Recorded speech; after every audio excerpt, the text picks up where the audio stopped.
오늘 밤에도 하나님의 은혜가 저희 여러분에게 함께하기를 기원합니다. 지난주에 북이스라엘의 사령관 아브넬이 북이스라엘을 다윗에게 돌리려고 했다고 하였습니다. 그러나 다윗의 조카이자 부하인 요압이 자기 동생 아사엘의 원수를 갚겠다고 아브넬을 죽여버리는 바람에 이 일이 무산되고 도리어 전쟁의 불씨가 될 뻔했습니다. 다윗은 아브넬의 죽음을 슬퍼하며 애가를 지어 불렀고 당시 남유다의 수도인 헤브론에 장사하였습니다. 이 모습을 보면서 북이스라엘 사람들은 다윗이 아브넬을 죽이지 않았다는 것과 그리고 아브넬을 통해서 추진되던 일, 북이스라엘을 남유다에 돌리는 이 일이 사실은 이제 원만하게 진행되고 있었다는 걸 알고 이제 기뻐했습니다. 하지만 이 일을 추진하던 아브넬이 죽었기 때문에 이제 이 일이 어떻게 될지 이제 알 수 없게 되었습니다. 그런 상황에서 1절을 보겠습니다. 사울의 아들 이스보셋은 아브넬이 헤브론에서 죽었다함을 듣고 손에 맥이 풀렸고 온 이스라엘이 놀라니라. 이 4장 말씀은 아브넬의 장례가 다 진행된 이후의 이야기가 아닙니다. 오히려 아브넬이 죽은 직후의 상황이라고 보시면 됩니다. 3장 36절과 37절을 보시면 온 이스라엘이, 그러니까 북이스라엘 사람들도 다윗이 아브넬을 죽이지 않았다는 걸 알고 안심했다라고 기록합니다. 그런데 여기서 이스라엘이 놀랐다 그러면 이제 안 맞는 거지요. 그러니까 이 4장의 내용은 뭐냐면 아브넬이 죽은 직후에 아직은 다윗이 죽이지 않았다라는 것을 모를 때인 겁니다. 다윗이 죽인 줄 알고 손에 맥이 풀렸고 온 이스라엘이 놀란 겁니다. 그런 상황에서 북이스라엘의 군 지휘관 두 사람이 등장합니다. 2절에 사울의 아들 이스보셋에게 군 지휘관 두 사람이 있으니 한 사람의 이름은 바하나요 한 사람의 이름은 레갑이라. 베냐민 족속 브에롯 사람 림몬의 아들들이더라. 브에롯도 베냐민 지파에 속하였으니 일찍이 브에롯 사람들이 깃다임으로 도망하여 오늘까지 거기에 우거함이더라. 죽은 아브넬은 군 사령관이고 바하나와 레갑은 군 지휘관입니다. 이 두 사람은 전부 다 어디 출신이라고 하죠? 베냐민 지파라고 합니다. 사울도 베냐민 지파입니다. 이스보셋도 베냐민 지파입니다. 그러니까 같은 집안 식구라는 겁니다. 자, 그리고 한 사람도 소개하는데 4절에 사울의 아들 요나단에게 다리 저는 아들 하나가 있었으니 이름은 무비보셋이라. 전에 사울과 요나단이 죽은 소식이 이스라엘에서 올 때에 그의 나이가 5살이었는데 그 유모가 안고 도망할 때 급히 도망하다가 아이가 떨어져 절개 되었더라. 요나단의 아들이 무비보셋입니다. 5살 때 다리를 다쳐서 이제 평생 다리를 절개되었습니다. 다시 돌아와서 5절에 부에롯 사람 림몬의 아들 레갑과 바하나가 길을 떠나 볕이 쬐을 때쯤에 이스보셋의 집에 이르니 마침 그가 침상에서 낮잠을 자는지라. 레갑과 그의 형제 바하나가 밀을 가지러 온 채하고 집 가운데로 들어가서 그의 배를 찌르고 도망하였더라. 그리고 다시 이 상황을 다시 자세히 설명합니다. 7절에 그들이 집에 들어가니 이스보셋이 침실에서 침상 위에 누워 있는지라. 그를 쳐 죽이고 목을 베어 그의 머리를 가지고 밤새도록 아라바 길로 가 헤브론에 이르러 다윗 왕에게 이스보셋의 머리를 들이며 아뢰되 왕의 생명을 해하려 하던 원수 사울의 아들 이스보셋의 머리가 여기 있나이다. 여호와께서 오늘 우리 주 되신 왕의 원수를 사울과 그의 자손에게 갚으셨나이다 하니. 이게 이런 겁니다. 이들은 다윗이 아브넬을 죽였다고 생각했습니다. 다윗이 북이스라엘과 평화롭게 합치는 게 아니라 정복하려고 한다고 생각한 겁니다. 그럼 이제 어떻게 해야 되는가? 이런 생각을 한 거죠. 우리 싸우면 진다. 그러면 우리 죽으니까 그러지 말고 우리 항복하자. 근데 그냥 빈손으로 항복할 수는 없고 왕을 죽여서 잘 보이자. 이런 생각으로 한 겁니다. 그래서 8절에서 이런 말을 한 겁니다. 사울과 그 아들을 다윗의 원수라고 그렇게 표현을 한 겁니다. 그러나 다윗은 사울과 그 가족을 어떻게 생각했지요? 사울이 비록 자신을 괴롭게 했지만 그래도 다윗은 사울을 어떻게 생각했습니까? 하나님께서 세우신 왕이라고 생각했습니다. 그걸 인정했습니다. 다르게 말하면 원수로 여기지 않았다는 겁니다.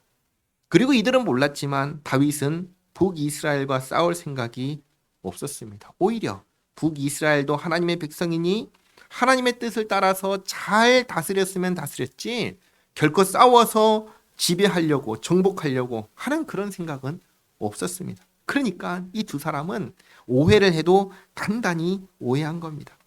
그래서 9절에 다윗이 브에롯 사람 림몬의 아들 레갑과 그의 형제 바하나에게 대답하여 그들에게 이르되 내 생명을 여러 환난 가운데서 건지신 여호와께서 살아계심을 두고 맹세하노니 전에 사람이 내게 알리기를 보라 사울이 죽었다 하며 그가 좋은 소식을 전하는 줄로 생각하였어도 내가 그를 잡아 시글락에서 죽여서 그것을 그 소식을 전한 가품으로 삼았거든. 하물며 악인이 의인이 누굴까요? 이스보셋입니다. 다윗은 이스보셋을 의인이라고 부릅니다. 무고한 피해자라는 의미에서 의인이라고 한 겁니다. 반면 이스보셋을 죽인 레갑과 바하나를 악인이라고 합니다. 왜 그렇죠? 이들은 자기 왕을 배신하고 죽였기 때문입니다. 자기 왕을 배신하고 죽인 이유가 뭐지요? 자기들 살겠다고. 이들은 다름 아닌 군 지휘관입니다. 왕을 지켜야 되고 왕의 뜻대로 움직여야 하는 사람들이 도리어 자기들 생명을 위해서 살기 위해서 왕을 배반하고 죽인 겁니다. 게다가 이 사람들은 어느 지파 사람이라고 했죠? 베냐민 사람들이라고 했습니다. 이스보셋도 베냐민입니다. 친척이라는 것이죠. 무슨 말이에요? 살기 위해서 친척을, 가족을 배신한 겁니다. 그렇기에 이들을 향해서 악인이라고 부른 겁니다. 너무나 당연한 이야기이지만 예수 믿는 사람들, 우리들은 어떤 사람들이어야 할까요? 믿을 수 있는 사람이어야 합니다. 이렇게 배신하고 배반하는 사람이어서는 안 됩니다.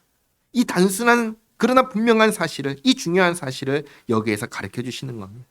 다윗이 계속해서 말합니다. 그의 집 침상 위에서 죽인 것이겠느냐? 그런즉 내가 악인의 피 흘린 죄를 너희에게 갚아서 너희를 이 땅에서 없이 하지 아니하겠느냐 하고 청년들에게 명령하며 곧 그들을 죽이고 수족을 베어 헤브론 못가에 매달고 이스보셋의 머리를 가져다가 헤브론에서 아브넬의 무덤에 매장하였더라. 이렇게 이스보셋을 아브넬과 함께 헤브론 남유다의 수도에 장사하였습니다. 자, 그리고 5장입니다. 앞에 3장에서 보시다시피 다윗은 북이스라엘을 받아주려고 했습니다. 북이스라엘 사람들도 이것을 알고 기뻐했다 했습니다. 그리고 레갑과 바하나의 배신으로 왕이 죽어버렸습니다. 이제 북이스라엘은 더 이상 아무것도 할 수 없는 상황이 되었습니다. 그래서 1절 말씀 보시면 이스라엘 모든 지파가 헤브론에 이르러 다윗에게 나와 이르되 보소서 우리는 왕의 한 골육이니이다. 전에 곧 사울이 우리의 왕이 되었을 때에도 이스라엘을 거느려 출입하게 하신 분은 왕이시었고 여호와께서도 왕에게 말씀하시기를 내가 내 백성 이스라엘의 목자가 되며 내가 이스라엘의 주권자가 되리라 하셨나이다 하니라. 이에 이스라엘 모든 장로가 헤브론에 이르러 왕에게 나오매 다윗 왕이 헤브론에서 여호와 앞에 그들과 언약을 맺으매 그들이 다윗에게 기름을 부어 이스라엘 왕으로 삼으니라. 이렇게 해서 다윗이 헤브론에서 이제는 남유다와 북이스라엘을 합친 이스라엘의 왕으로 기름을 부어 왕이 되었습니다. 자, 이 과정을 다시 한번 생각해 보시기 바랍니다. 다윗이 어떻게 남유다의 왕이 되었죠? 남유다 백성들이 원해서 왕이 됐습니다. 다윗은 어떻게 북이스라엘의 왕이 됐죠? 마찬가지로 북이스라엘 백성들이 원해서 되었습니다. 그리고 이들이 다윗을 왕으로 세울 때에는 그 중심에 뭐가 있었냐면 하나님께서 세우신 왕이라고 하는 하나님의 그 말씀이 있었습니다. 하나님의 말씀을 근거로 모두가 원하는 가운데 이스라엘의 왕이 된 겁니다. 이건 결코 사람의 자기의 힘과 노력과 지혜와 지식으로 된 것이 아니다. 하나님의 말씀을 근거로 하나님께서 계획하신 때에 그리고 너무나 모두가 다 원하는 가운데에서 왕이 되었다라는 것을 보여줍니다. 4절 말씀 보시면 다윗이 나이가 30세에 왕위에 올라 40년 동안 다스렸으되 헤브론에서 7년 6개월 동안 유다를 다스렸고 예루살렘에서 33년 동안 온 이스라엘과 유다를 다스렸더라. 이렇게 남유다만 7년 6개월을 다스렸고 이 남유다와 북이스라엘 전체를 33년 동안 다스렸습니다. 자, 그리고 어디에서 이스라엘 전체를 다스렸다고 하죠? 헤브론이 아닙니다. 예루살렘입니다. 그래서 6절부터는 예루살렘에서 다스리게 된 경위를 알려줍니다. 6절 말씀 보시면 왕과 그의 부하들이 예루살렘으로 가서 그 땅 주민 여보수 사람을 치려하매. 본래 이 예루살렘은 여호수아서에 나오는 여호수아가 유다 자손과 베냐민 자손에게 기업으로 준 성읍이었습니다. 유다 자손에게 기업으로 줬고 그 경계가 베냐민 지파에 다 있기 때문에 여기 이렇게 같이 있는 것이죠. 하지만 유다나 베냐민이나 둘 다 이 땅의 원주민인 여부수 사람들을 쫓아내지 못했습니다. 근데 이제 다윗이 왕이 되었으니까 이스라엘 전체를 다스리기 위해서 적절한 곳으로 수도를 옮겨야 했고 그곳이 어디냐? 예루살렘이었던 겁니다. 그래서 예루살렘을 정복하려고 합니다. 그러자 6절 하반절에 그 사람들이 다윗에게 이르되 내가 결코 이리로 들어오지 못하리라. 맹인과 다리 저는 자라도 너를 물리치리라 하니 그들 생각에는 다윗이 이리로 들어오지 못하리라 함이나. 여부수 사람들이 이 예루살렘의 견고한 성벽을 믿고 다윗을 아주 무시했습니다. 앞을 못 보는 맹인도 너를 물리칠 거고 걷지 못하는 사람도 너를 물리칠 거다 라고 하면서 아주 모욕을 한 겁니다. 무시한 겁니다. 하지만 7절에 다윗이 시온 산성을 빼앗았으니 이는 다윗 성이더라.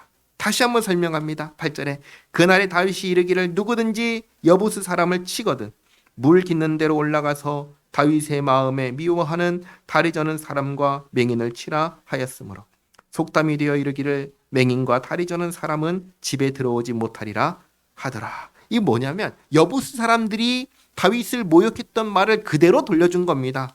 맹인과 다리 저는 사람은 이 집에 예루살렘에 들어오지 못한다. 이런 식으로 했던 말을 그대로 받아친 겁니다.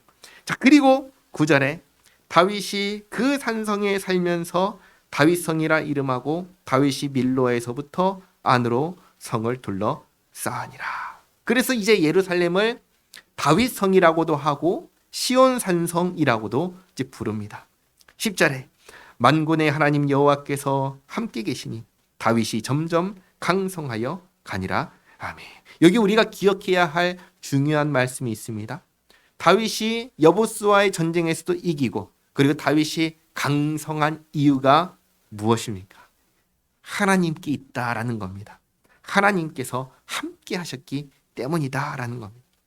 그러니까 구약 시대에도 그렇고 신약 시대에도 그렇고 또 오늘날 우리 모두가 꼭 기억해야 하는 것은 어떤 사람이 복이 있는 사람이냐 하는 것입니다. 어떤 사람이 복이 있는 사람인가? 오늘 말씀하시죠. 하나님께서 함께 하시는 사람이 복이 있다. 그러면 하나님께서는 어떤 사람과 함께 하실까요? 하나님께서는 어떤 사람과 함께 하십니까? 물론 하나님께서 택하신 사람과 함께 하십니다. 그리고 이게 중요합니다. 하나님께서 택하신 사람에게는 반드시 나타나는 모습이 있다는 겁니다. 그게 뭐냐? 3가지인데요. 첫째는 내가 하나님의 은혜가 필요한 사람이다 라는 의식이 있다는 겁니다. 내가 하나님의 은혜가 필요한 죄인이라는 것을 압니다. 이게 첫 번째입니다. 하나님의 은혜가 필요하지 않으면 하나님과 함께 살 생각 자체를 안 하죠. 하나님의 은혜가 필요한 죄인이다. 이 첫 번째. 두 번째는 하나님께서 은혜를 베풀기 위해 구원자를 보내셨다는 것을 아는 것이죠. 하나님께서 보내신 구원자가 누구죠? 예수님입니다. 그래서 3번째는 뭐냐? 그 예수님을 믿고 의지하면서 하나님과 함께 살아가는 겁니다. 이걸 다르게 간단하게 다시 말씀드리면 예수 믿는 사람과 하나님께서 함께 하시는 겁니다. 하나님께서 함께 하시는 사람이 복이 있는데 하나님이 누구랑 함께 하시냐면 예수 믿는 사람과 함께 하시니 예수님을 믿는다는 것 자체가 얼마나 복된 일인지 그것을 우리가 알 수 있는 겁니다. 하나님께서 다윗과 함께 하셨습니다. 다윗이 점점 강성해집니다. 그러면 이웃 나라들이 가만히 있을까요? 두 가지로 나타난 것이죠. 첫 번째는 싸우려고 합니다. 두 번째는 뭐죠? 잘 보이려고 합니다. 친해지려고 합니다. 그게 11절 말씀입니다. 두로 왕 히람이 다윗에게 사절들과 백향목과 목수와 석수를 보내매 그들이 다윗을 위하여 집을 지으니. 두로는 백향목과 같이 좋은 나무가 생산되는 곳으로 유명한 곳입니다. 그곳에서 다윗을 위해서 백향목과 목수와 석수를 보냅니다.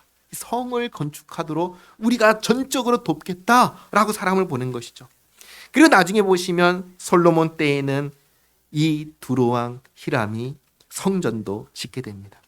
열왕기하 5장을 보시면 히람이 평생에 다윗을 어떻게 생각했는지가 나오는데 열왕기상 5장 1절 말씀 같이 읽겠습니다. 솔로몬이 기름 부음을 받고 그의 아버지를 이어 왕이 되었다 함을 두로왕 히람이 듣고 그의 신하들을 솔로몬에게 보냈으니 이는 히람이 평생에 다윗을 사랑하였음이라. 아멘. 하나님과 함께하는 다윗, 그래서 점점 강성하여지는 다윗, 그를 두로왕 히람이 사랑했다.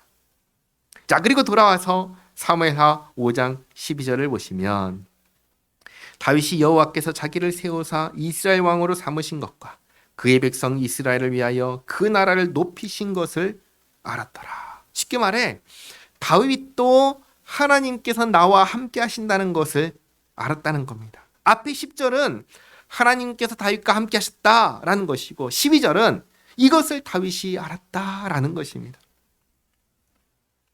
그런데 그렇다고 다윗이 하나님 앞에서 모든 일을 다 잘했냐? 그렇지는 않다는 것도 기억하셔야 됩니다. 우리는 앞에 3장에서 다윗이 많은 아내를 두었다는 것을 보았습니다. 그리고 13절을 보시면 예루살렘에 가서 처첩들을, 아내들을 더 두었다는 것을 보게 됩니다. 하나님께서는 한 남자가 여러 아내를 두는 것 또는 한 여자가 여러 남편을 두는 것을 기뻐하실까요? 기뻐하지 않으실까요? 기뻐하지 않으십니다. 왜 그렇죠? 왜냐하면 하나님께서 결혼 제도를 처음 세우셨을 때 원칙은 뭐냐면 한 남자와 한 여자가 합해서 한 몸을 이루는 것이었기 때문입니다. 창세기 2장 24절이 그것을 잘 가르쳐 주시죠. 같이 한번 읽겠습니다. 이러므로 남자가 부모를 떠나 그의 아내와 합하여 둘이 한 몸을 이룰지로다. 아멘. 한 남자와 한 여자가 합하여 결혼하는 것, 그것이 하나님께서 정하신 결혼 제도입니다. 물론 이 시대에 이때의 사회 문화가 여러 아내를 두는 것을 허용했기 때문에 또 다윗은 그 시대 사람이고 또 왕이니까 아마도 별 문제의식 없이 많은 아내를 두었을 수 있습니다. 하지만 여기서 우리가 기억해야 할 것이 있습니다. 그 뭐냐? 그 시대가 그때의 사회 문화가 허용한다고 해서 그게 하나님 앞에서 괜찮은 일이냐? 아니라는 겁니다. 오늘날 생각해 보시기 바랍니다. 성경은 하나님께서는 금하시지만 사회 문화가 허용하는 일들이 많이 있습니다. 그러나 우리의 기준은 이 세상의 문화가 기준이 아니라 성경이고 하나님의 말씀이다라는 것을 꼭 기억하시기 바랍니다. 쉽게 말해서 우리나라가 만약에 일부 다처나 아니면 일처 다부를 허용한다고 해서 우리나라 만약 그런다고 하면 그래? 우리나라가 그걸 허용하면 그럼 우리는 그렇게 해야지. 이러면 안 된다는 거예요. 오히려 우리는 사회가 그것을 허용해도 하나님께서는 그게 아니다라고 하시니 우리는 하지 않겠다. 그런 태도를 가지고 살아가야 된다라는 것입니다. 13절 보시면 다윗이 헤브론에서 올라온 후에 예루살렘에서 처첩들을 더 두었으므로 아들과 딸들이 또 다윗에게서 나니 예루살렘에서 그에게서 난 자들의 이름은 삼무아와 소밥과 나단과 솔로몬과 이팔과 엘리스와와 네벡과 아비야와 엘리사마와 엘야다와 엘리벨렛이었더라. 자, 그리고 17절부터는 블레셋과의 전쟁을 보여줍니다. 17절에 이스라엘이 다윗에게 기름을 부어 이스라엘 왕으로 삼았다 함을 블레셋 사람들이 듣고 블레셋 사람들이 다윗을 찾으러 다 올라오매 다윗이 듣고 요새로 나가니라. 이렇게 블레셋이 먼저 다윗을 공격하기 위해서 전쟁을 일으킵니다. 블레셋 사람들이 이미 이르러 르바임 골짜기에 가득한지라 다윗이 여호와께 여쭈어 이르되 내가 블레셋 사람에게로 올라가리이까 여호와께서 그들을 내 손에 넘기시겠나이까 하니 여호와께서 다윗에게 말씀하시되 올라가라 내가 반드시 블레셋 사람을 내 손에 넘기리라 하신지라. 블레셋은 이전에 사울과 그 군대를 전멸시킨 적이 있습니다. 그렇기에 전쟁을 앞두고 다윗이 하나님께 먼저 여쭙습니다. 하나님께서 이기게 하겠다 하신 말씀을 듣고 20절 다윗이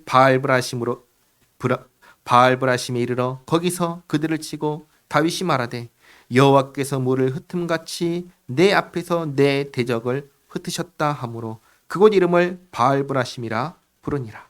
거기서 블레셋 사람들이 그들의 우상을 버렸으므로. 이들이 아마도 자기들의 신상, 우상을 가지고 전쟁에 나온 겁니다. 그러면 이길 수 있다고 생각한 겁니다.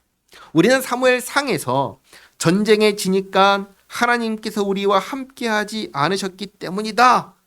잘 판단을 하고 그래서 어떻게 했냐면 언약궤를 들고 전쟁에 나간 것을 보았습니다. 그때 블레셋이 그 모습을 보고 뭐라고 했죠? 이스라엘의 신이 여기에 왔다 그렇게 생각했습니다. 사무엘상 4장 6절과 7절 말씀인데 같이 한번 읽겠습니다. 블레셋 사람이 그 외치는 소리를 듣고 이르되 히브리 진영에서 큰 소리로 외침은 어찌 됨이냐 하다가 여호와의 궤가 진영에 들어온 줄을 깨달은지라. 블레셋 사람이 두려워하여 이르되 신이 진영에 이르렀도다 하고 또 이르되 우리에게 화로다 전날에는 이런 일이 없었도다. 아멘. 똑같은 겁니다. 우상을 전쟁에 가지고 온 것은 이 전쟁에서 이기기 위해서 자기들의 신들을 모시고 온 겁니다. 하지만 결과가 어떻게 됐죠? 이겼습니까? 졌습니까? 졌습니다. 왜 졌지요? 그들의 신은 어떤 신이에요? 죽은 신이죠. 거짓 신이죠. 인간이 만든 신에 불과했기 때문입니다. 이스라엘의 하나님만이 살아계신 참 하나님, 참 신이기 때문입니다. 그러니까 전쟁에 진 블레셋 사람들이 들고 왔던 우상들을 어떻게 해요? 애지중지할까요? 아니죠. 이 쓸모없는 것 다 버리고 도망간 겁니다. 버려진 그 우상들을 다윗과 그의 부하들이 다 치웁니다. 그리고 난 다음에 블레셋이 이제 포기했냐? 그러지 않습니다. 다시 정비하고 옵니다. 그게 22절이죠. 블레셋 사람들이 다시 올라와서 르바임 골짜기에 가득한지라. 이번에도 다윗이 하나님께 여쭙습니다. 다윗이 여호와께 여쭈니 이르시되 올라가지 말고 그들 뒤로 돌아서 뽕나무 숲을 맞은편에서 그들을 기습하되 뽕나무 꼭대기에서 걸음 걷는 소리가 들리거든 곧 공격하라. 그때에 여호와가 너보다 앞서 나아가서 블레셋 군대를 치리라 하신지라. 여기서도 분명해지는 것이 다윗의 승리는 다윗이 잘해서가 아니라 하나님께서 함께 하셨고 또 하나님께서 싸우셨기 때문이다라는 것을 알 수 있습니다. 25절 이에 다윗이 여호와의 명령대로 행하여 블레셋 사람을 쳐서 게바에서 게셀까지 이르니라. 아멘. 이렇게 해서 다윗이 이스라엘의 왕이 되고 수도를 예루살렘으로 옮기고 그리고 사사시대 때부터 오늘까지 이스라엘을 가장 힘들게 하고 괴롭게 했던 나라 어디예요? 블레셋을 물리치며 평화를 찾습니다. 자, 정리하겠습니다. 다윗이 이스라엘의 왕이 되었습니다. 이것은 힘으로 능력으로 사람의 계획으로 된 것이 아니었습니다. 오히려 사람은 계획했지만 무산되었죠. 하나님의 약속의 말씀이 있고 그 말씀을 근거로 하나님의 때에 하나님께서 이루셨습니다. 본래 이스라엘의 초대왕 사울을 왕으로 세울 때에도 이렇게 모두가 원하는 모습으로 축하하는 모습으로 왕이 되게 하려고 했습니다. 하지만 그때는 어떻게 됐죠? 사울이 불순종해가지고 다 틀어졌지요. 그러지 못했습니다. 다윗 때에야 비로소 이렇게 모두가 원하는 모습으로 축하하는 모습으로 왕이 되었습니다. 다윗은 자신이 왕이 된 것이 하나님의 뜻임을 알았습니다. 또 하나님께서 자신을 왕으로 세운 이유가 있는데 그게 뭐냐? 하나님의 백성을 위해서다라는 것도 알았습니다. 자, 그러면 이제 어떻게 해야 될까요? 하나님께서 원하시는 대로 하나님 중심으로 나라를 다스려야 하는 겁니다. 그러면서 몇 가지 기억해야 할 것이 있습니다. 오늘 말씀 중에서도 말씀드렸는데요. 첫 번째는 뭐냐? 예수 믿는 사람은 믿을 수 있는 사람이어야 한다는 것입니다. 배신하고 배반하고 약속을 깨고 그런 사람들이 이 나라의 중요한 자리에 있으면 되냐? 안 된다라는 것을 보여줍니다. 둘째, 하나님께서 금지하신 일들을 세상이 허용해도 우리는 그러한 세상을 따라가서는 안 된다라는 것입니다. 항상 우리의 기준은 뭐죠? 세상이 아니라 하나님이시다라는 것을 기억하시기 바랍니다. 그리고 마지막 셋째는 정말 복된 사람은 누구냐? 누구죠? 하나님께서 함께 하시는 사람입니다. 하나님께서 누구와 함께 하시죠? 하나님께서 보내신 구원자 예수님을 믿는 사람입니다. 예수님을 의지하는 사람입니다. 그 사람과 하나님께서 함께 하십니다. 하나님께서 함께 하시는 그 사람이 바로 복된 사람입니다. 우리 모두가 이 복된 사람이기를 바랍니다. 기도하겠습니다. 하나님 감사합니다. 주님께서 말씀하신 일이 역사 속에서 어떻게 성취되는지 보게 하시니 감사합니다. 사람의 힘과 능력으로 계획으로 되는 게 아니라 하나님의 일하심으로 되는 것임을 깨닫습니다.